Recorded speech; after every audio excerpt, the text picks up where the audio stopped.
voice like Christina Aguilera's. Something that just needed to come out of me. And MTV News has got her like you've never seen or heard her before. No one tells me how to be sexy.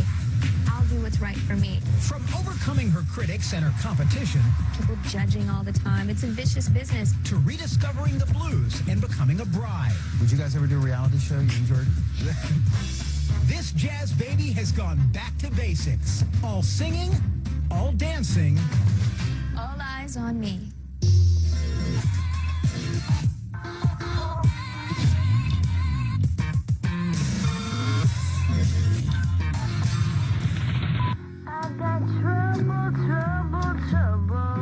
This lady's got the blues, and she's never been happier. Feels good. It feels good to get the love.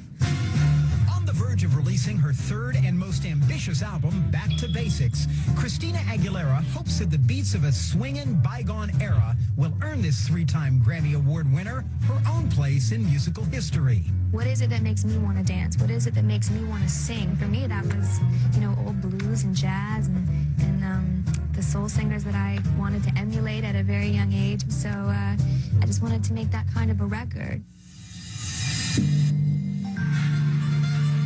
But in order to sing the blues, you've got to live it. And Christina, though only 25, has already experienced her share of personal heartache. I've really been through a lot. I've been through a lot of pain, and I've been through a lot of, not so pleasant experiences. And on Back to Basics, Christina confronts some of those not-so-pleasant experiences more explicitly than ever before in a musical tribute to the most important woman in her life. Oh Mother is an arresting track that finds the singer lyrically recounting and ultimately rising above a violent childhood, unspooling graphic details of the physical abuse Christina has long claimed she and her mother suffered at the hands of her father. It was the moment she took on his name.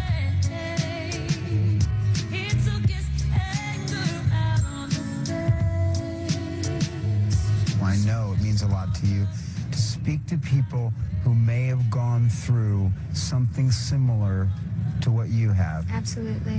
One of the issues that I do talk about and that does come up in on my records is the issue of domestic violence, and what I went through at a very, very young age. I think it's so important, being that is a topic that is very hush-hush in society. People don't really want to talk about it, get involved, oh, that's personal family business, but really we're all forgetting that someone's lives and children's lives, real lives at stake. It was the day that he turned on the kids, that she knew she just had to leave him. And I think by speaking about things that have gone on in my past that might not be so positive and people might not ever want to talk about or put on the forefront, I feel like I'm mending my past in a way, I'm making it have a purpose. The thread that seems to come up time and time again on the record is this notion of, I've found a place of happiness. Ain't no other man. I've found the right man. We're on our way to better days. There's a song called Understand where you say, I've been hurt so many times before I thought happiness only happened to others. Yeah. Is that true? Did you really think happiness only happened to others? There's times where I was like, okay, I give up on this whole thing, because I never really had a strong presence of any kind of a father figure ever in my entire life. And so, guys and men weren't the best, Marriage wasn't really in the cards? Well, I wasn't given very good examples, I feel, up until that point. Craziness. I never had that protector of a male ever in my life. And I had all these trust issues with people, too, being in this business such a young age. There's really some gross, shiesty people out there, God, hitting on you, you're a minor. It's like, what is this? Guys 20 years your senior who are supposed to be your caretakers and looking out for you. So it really makes you grow up real fast. But despite having issues with the men in her past, much of Back to Basics is focused on the special man currently in her life. One who, by all indications, has helped put Christina in a much happier place. On November 19th, 2005, Aguilera finally discovered what this girl wants when she married 28-year-old music executive Jordan Bratman. Jordan, my husband, he walked into my life about 4.5 years ago. We've been together for 4.5, going on 5 years.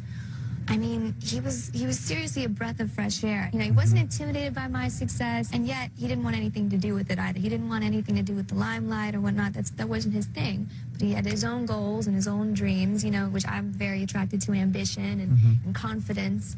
And he had all that. And I just, you know, I really gravitated toward, I gravitate towards realness and very real, down-to-earth people.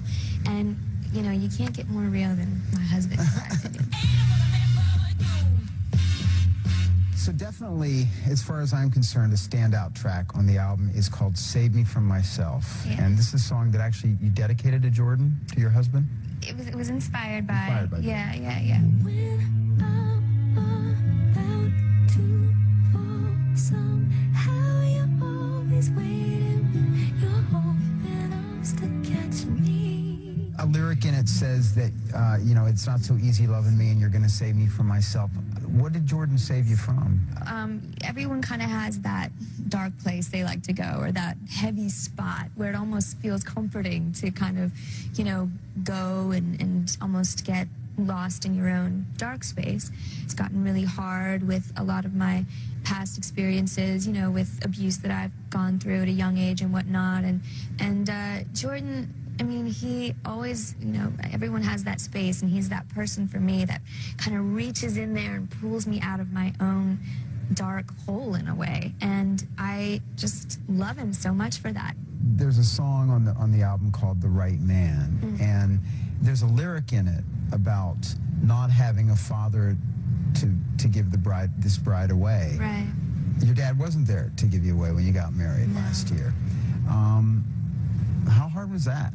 You know, I'd never felt that I'd ever needed or wanted that father figure or that support system. It was like I was good with my mom, you know, we survived this or that. So when it hit me on that day, thinking I was all in control, you know, I'm about to walk down the aisle, and I'm like, you know, this is a staple in my life. Like, this is huger than huge. You know, it's my wedding day, you know, and I you know, not that I hadn't realized it before, but how good it would have felt to have that support right next to you, feeling that man in your life that, I'm getting teary, that it was always there for me, you know what I mean? And I never had that. But I'm looking ahead at this man that I'm about to marry, and, you know, no, I don't have any children with him yet, but I know that by taking this step into my future and marrying this man in front of me that I love so much, I'm making a step in the direction of kind of breaking that cycle of possibly, you know, my future daughter never having that man that I would have so wanted on my wedding day. You know, I'm mending my past with my father by marrying this amazing man and looking forward to a brighter future.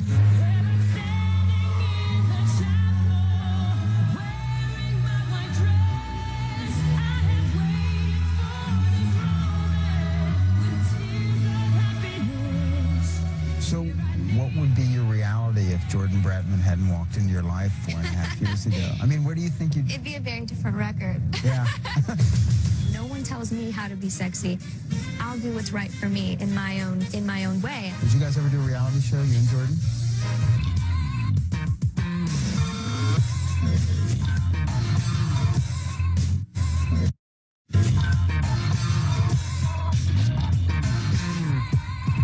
Something that just needed to come out of me.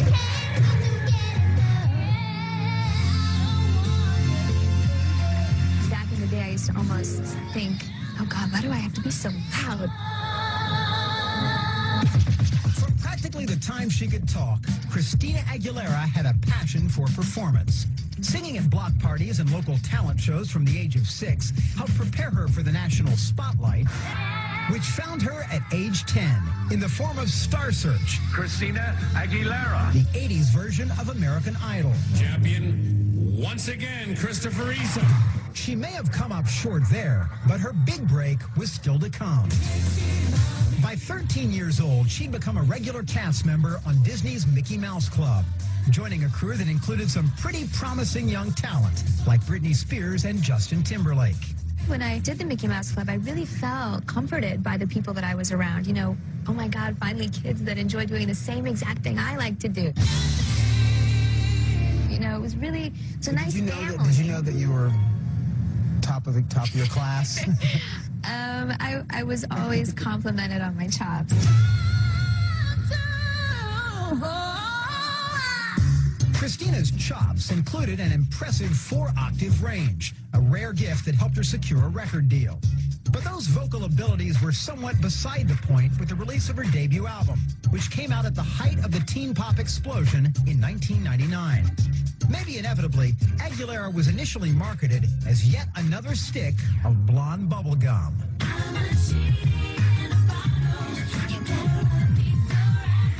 Did that quickly become frustrating for you to sort of be put out there as one of several? It was, I was so green and so fresh and so new to the scene, and I've always known since I was yay high, I've wanted a record deal. I wanted to be a singer, you know, that I was willing to kind of open myself up to kind of playing by the label's rules and how they wanted me to kind of look, act, and dress. I was very much told not to upset any endorsement deals that might happen, and for me, it was stifling. And just as any other stifled 21-year-old would, Christina rebelled, big time. There was no putting this genie back in her bottle, and with 2002's Stripped, it was Xtina in full-on topless, button-pushing, dreads and leather chaps-wearing mode. I remember when Stripped came out, we remember the reaction. It was as much controversy as it was, you know, acclaim. I mean, it was like, what's she doing in that video? And what, you know, what's she thinking? And do you think you made mistakes, personally, professionally? I don't regret anything that I've done or anything that, you know, I feel I should be ashamed for, because I've also learned by doing, you know, the first record, I learned and was inspired to do Stripped, feeling all that confinement. So, you know, one thing inspires the next. And a lot of those people might be saying, oh, well, now she's a good girl and she's keeping her clothes on. But lest they think that too much, is a track on the album called Still Dirty. Which essentially says, don't tell me what I'm going to be. I will tell you who I'm going to be. I mean, that's essentially the point of it, right? You got the point of the record. And a woman's sexuality is held up to scrutiny is one of the lyrics. Well, you know, I am someone that really, you know, thinks, you know, every woman should have the opportunity to speak her mind and express herself in whatever fashion she thinks is right for her. What I didn't like, and why I was inspired to address it on this record in Still Dirty, was the fact that I was seeing these things that would pop up in the press, like, oh, she's changed because she's married, or she's changed because this guy, you know, she's in love now, so she's soft and sweet. Or he doesn't want her. Or he doesn't want her to be. It's like, do you not know me at all? Do you not think that I would marry someone that would keep me in a box or confined to dress or be a certain way? No one tells me how to be sexy. I'll do what's right for me in my own way. You mentioned about Jordan just being a down-to-earth guy, and you like to just sort of live life as normally as possible. And you know, it's interesting because I think that's a little bit different a take to living life than a lot of your contemporaries have. Are you happy that, well, this by business and has large, changed since the last time I was out, you know? With the tabloids kind of exploding and whatnot, it wasn't as much of a thing back, even for my last record. So it is a different world I'm stepping into, kind of on the scene of, you know, reality TV has kind of exploded since the last record. Did you guys ever do a reality show, you and Jordan? I wouldn't. I really, you're right. No, we've been approached actually, and it's been a, you know, a question for some people. And my marriage and my relationship with my husband is something that I really want to protect. Are you dismayed when you see other young artists getting so much of this tabloid scrutiny about how they conduct their personal lives and whether they have another kid and how they conduct their marriage? You know, I think it's hard. My heart goes out to, you know, that whole situation. I mean, it's a whole different ballgame, I feel, when you do open yourself up to that whole thing, and it must be difficult. Yeah, but it is a two-way street. I mean, if you, like you're saying, if you put yourself out there and if you do a reality show and you open up your home to cameras and then you start, then all of a sudden people think they've got a piece of you. Of course, you're open to all the judgment in the world. It's like, you know, at least now I can say, well, you don't know my situation, and it's very private and special and sacred to me, especially with, you know, everyone having an opinion about me already, one way or another, or some preconceived notion. And I think it's best to let my music and what I do artistically step forward and take the front seat. Does the rest of the world, are they getting now more and more that first and foremost, it's about the singing?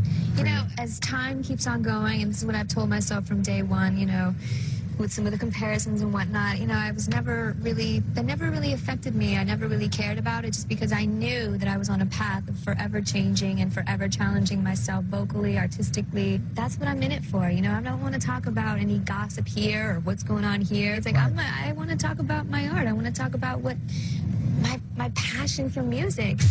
You can get even more of our intimate interview with Christina Aguilera, plus MTV News' first ever sit-down with the future phenom back when she was just 18 years old by going to MTV's broadband video channel, overdrive.mtv.com, right now.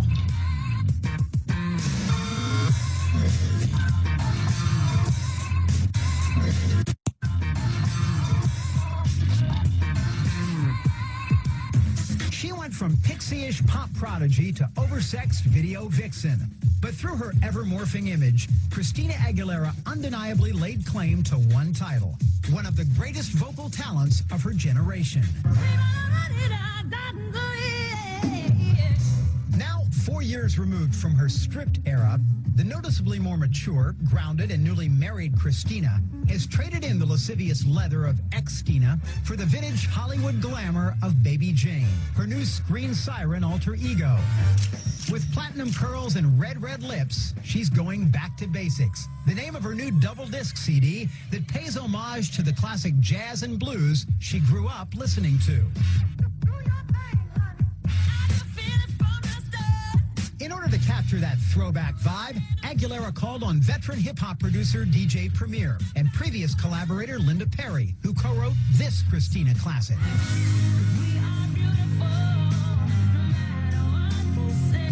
She gets you to that gut-wrenching place that's so stripped away and so vulnerable that sometimes it makes you feel, like, where are my clothes? I got trouble, always knocking at my door. Was there like one particular moment when you said, you know what, I want to do this kind of throwback-oriented record?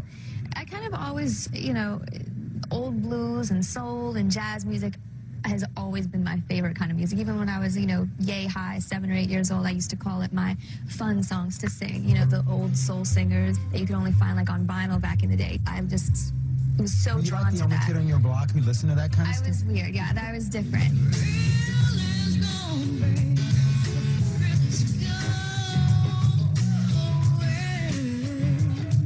Blues is derived from pain, and at a, you know, very young age, you know, kind of with my childhood growing up and whatnot, I just gravitated toward it. And I knew eventually I wanted to make a very, you know, soulful record, maybe with a modern day twist, and I kind of wanted it to incorporate the whole look and feel and vibe and sound, and that's where Back to Basics and this next, you know, chapter of my life is revolved. Do you consider it a challenge to, seeing if your younger fans will get the sort of throwback orientation of the record?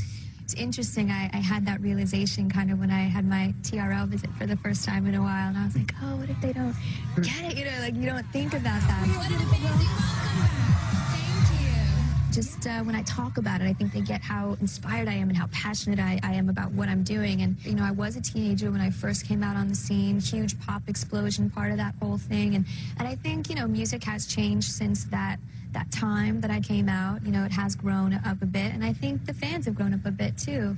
And I think they know by now that with each record that I kind of like to go to a new place. Well, I think challenging as a choice for a first single is Ain't No Other Man, because as a hot record as it is, it's not a conventional single. A song structure and the horns.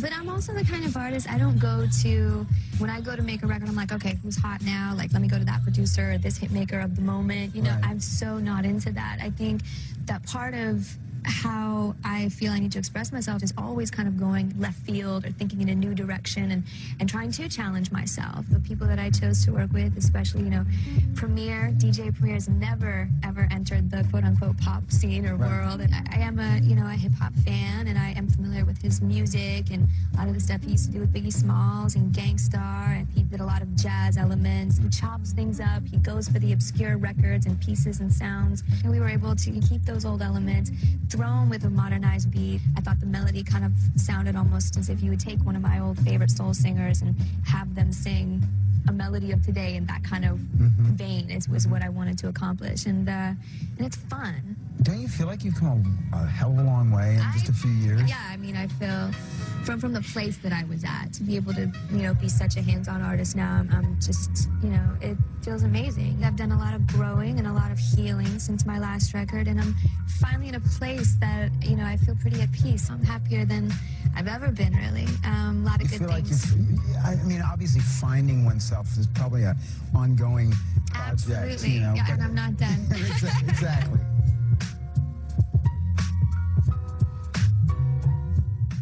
Don't miss Video of the Year nominee Christina Aguilera at the 2006 Video Music Awards, featuring performances by Justin, Beyonce, T.I., Panic at the Disco, and The Killers. It's all going down at New York's Radio City Music Hall Thursday night, August 31st at 8 p.m. Pre-show at 6:30.